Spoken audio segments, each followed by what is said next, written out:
రామ్ చరణ్ లాంటి గొప్ప హీరోతో నటించే అవకాశాన్ని వదులుకున్నా, ఎందుకంటే నాకు కావ్య దగ్గర ఎవరూ గొప్ప కాదు అంటూ చిన్ని సీరియల్లో రీఎంట్రీ ఇవ్వడంపై నిఖిల్ అయితే ఎమోషనల్గా కనిపించేశాడు. అయితే అందరికీ తెలిసిన విషయమే, స్టార్మాలో ప్రసారమవుతున్న చిన్ని సీరియల్ ఇప్పటికే చాలా మందిని ఆకర్షిస్తూ వచ్చింది. ఇక ఆ సీరియల్లో మెయిన్ లీడ్గా కావ్య అయితే నటిస్తూ కనిపించింది. ఇప్పుడు హఠాత్తుగా స్టార్మా ప్రోమోను అయితే రిలీజ్ చేసుకుంటూ వచ్చేశారు. నిఖిల్ ఒక ఆటో డ్రైవర్గా అయితే ఎంటర్ అవుతూ కనిపించేశాడు. ఇక నిఖిల్ ప్రస్తుతం రియల్ లైఫ్లోనే కాదు, సీరియల్ లైఫ్లో కూడా కావ్యతో ఎప్పుడు కోట్లాడుతూ కనిపిస్తూ ఉంటారు. వీరిద్దరి మధ్యన అస్సలు అయితే ఏమాత్రం పడదు. అయినప్పటికీ నిఖిల్ కావ్యని ఆట పట్టిస్తూ కనిపిస్తూ ఉంటాడు ఈ సీరియల్లో ఎక్కువగా. ఇక ఆటో డ్రైవర్గా రీఎంట్రీ ఇవ్వడంపై కావ్య అయితే ఒక్కసారిగా సీరియల్లోనే కాదు, రియల్ లైఫ్లో కూడా షాక్ అవుతూ వచ్చేసింది.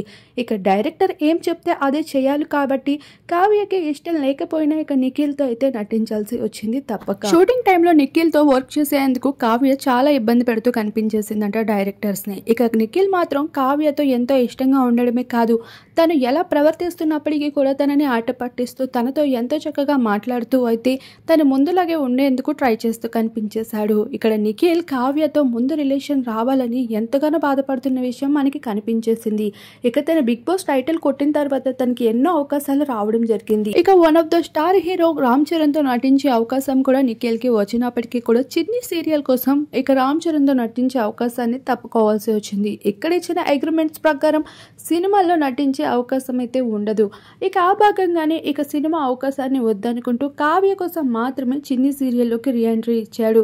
అది తక్కువ పాత్రే అయినప్పటికీ కూడా కావ్య కోసం ఏం చేయడానికైనా ముందుంటా అనే విషయం మరోసారి నిఖిల్ అయితే నిరూపించుకుంటూ వచ్చేశాడు. ఇక ఈ సీరియల్ అమాంతంగా టీఆర్పీ పెరగడం ఖాయమంటున్నారు డైరెక్టర్స్.